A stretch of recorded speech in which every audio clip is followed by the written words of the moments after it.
Bien-aimés frères et sœurs en Jésus, la grâce, la paix et la miséricorde nous sont données de la part de Dieu le Père et de Jésus-Christ son Fils, notre Sauveur. Amen. Pour notre méditation de ce jour, nous allons lire dans la première épître de Paul aux Corinthiens au chapitre 13, le tout premier verset. Mais avant sa lecture, chantons à la gloire de notre Dieu. Tout joyeux, bénissons le Seigneur. Tout joyeux, bénissons le Seigneur. Chantons et célébrons ses louanges, adorant avec foi le Sauveur. Nous joignons aux célestes phalanges, gloire à Dieu, gloire à Dieu, gloire à Dieu.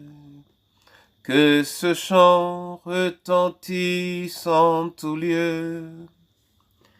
Gloire à Dieu, gloire à Dieu. Que ce chant retentisse en tout lieu. Je veux te bénir et te rendre grâce, Seigneur, pour ce jour que tu nous donnes et pour le privilège de pouvoir t'entendre à travers ta parole.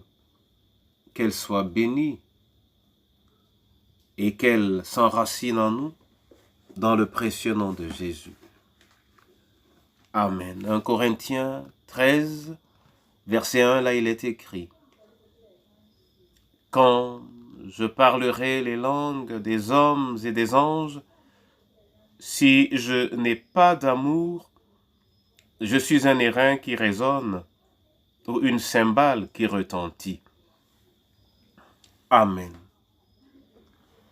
Mon frère et ma sœur, dans cette énumération de l'apôtre Paul, je suis agréablement surpris qu'il indique comme premier charisme le parler en langue, c'est-à-dire parler en une langue spéciale étrangère, mais parler,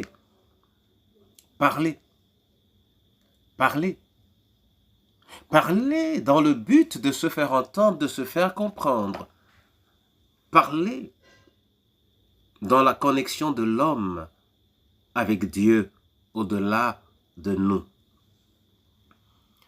Et c'est dans ce sens que je saisis cette parole, parce que l'apôtre Paul dit que c'est tout simplement un bruit en l'absence de l'amour. Et voilà ce à quoi nous sommes appelés, nous parlons tout le temps. Nous nous adressons les uns aux les autres et parfois sans tenir compte de ce qui est important et qui doit enrober chacune de nos paroles, chacun de nos mots, chacune de nos phrases, l'amour du Père, mais pas seulement enrober, se lire entre les sons de ce que nous émettons, l'amour, notre amour pour la personne, notre amour pour Dieu et l'amour de Dieu tout court.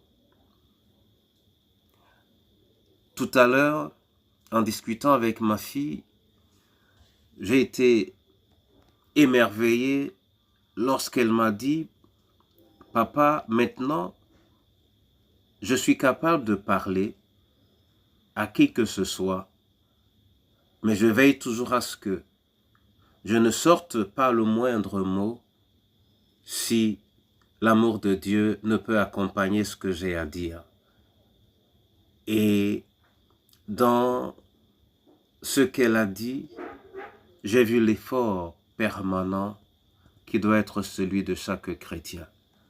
Que l'amour de Dieu soit au cœur de ce que tu dis, de ce que je dis.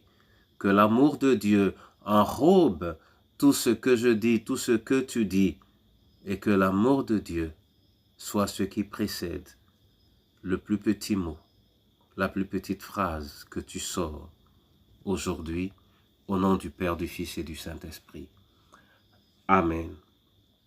Seigneur notre Dieu, tu es venu jusqu'à nous dans ton amour par Christ Jésus notre Sauveur.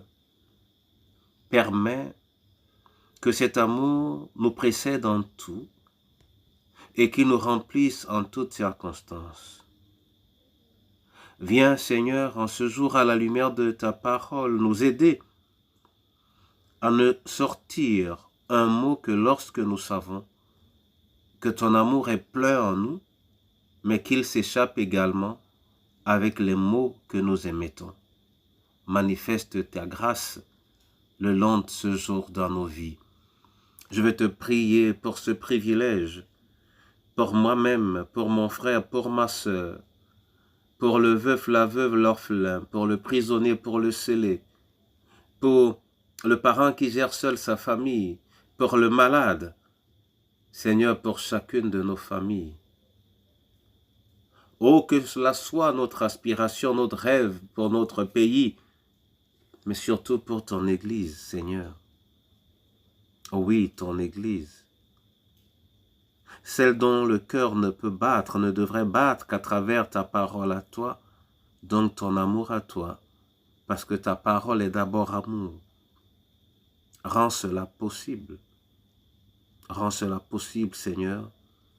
Rends cela possible dans nos expériences personnelles, aujourd'hui et demain, dans le pardon et dans l'intelligence, au nom de Jésus-Christ de Nazareth. Amen.